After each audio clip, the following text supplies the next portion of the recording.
ഇസ്രയേലും അമേരിക്കയും ചേർന്ന് രാഷ്ട്രീയമായും സൈനികമായും തകർക്കാൻ ശ്രമിച്ചിട്ടും തലയുയർത്തി നിൽക്കുന്ന രാജ്യമാണ് ഇറാൻ.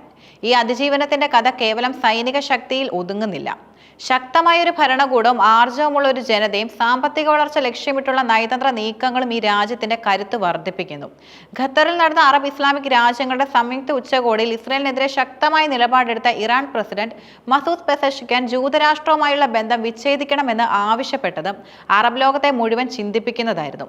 ഗാസ, ബെയ്റൂട്ട്, യമൻ എന്നിവിടങ്ങളിലെ ഇസ്രയേൽ ആക്രമണങ്ങൾ എണ്ണിപ്പറഞ്ഞ് ഇസ്രയേലിനെതിരായ ഏത് നീക്കത്തിനും ഇറാൻ ഒപ്പമുണ്ടാകുമെന്ന് ഉറപ്പ് നൽകിയത് ഇറാന്റെ രാഷ്ട്രീയ പ്രതിബദ്ധതയുടെ തെളിവാണ്.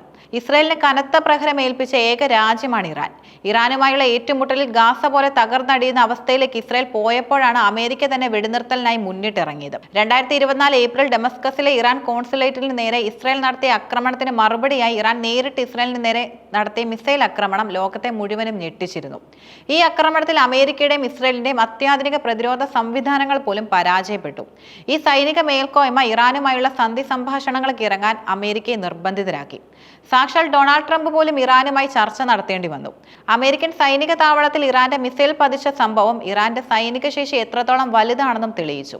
അന്ന് ഖത്തർ ഭരണകൂടത്തെ മുൻകൂട്ടി അറിയിക്കാതെ വീര്യം കൂടിയ മിസൈലുകൾ ഇറാൻ അമേരിക്കൻ താവളത്തിലേക്ക് പ്രയോഗിച്ചുവെങ്കിൽ ആയിരക്കണക്കിന് അമേരിക്കൻ സൈനികർ കൊല്ലപ്പെടുമായിരുന്നു. മാത്രമല്ല, അമേരിക്ക വരെ എത്താൻ ശേഷിയുള്ള മിസൈലുകൾ റഷ്യൻ സഹായത്തോടെ ഇറാൻ വികസിപ്പിച്ചതും അമേരിക്കയും ഇസ്രയേലിനെ പിന്നോട്ടടുപ്പിക്കുന്നതിൽ പ്രധാന പങ്കുവഹിച്ചു. ഈ സൈനിക ശേഷി ഇറാനെ ഒരു പ്രാദേശിക ശക്തിയായി മാത്രമല്ല, ആഗോളതലത്തിൽ പോലും ശ്രദ്ധേയമായൊരു രാജ്യമാക്കി മാറ്റി.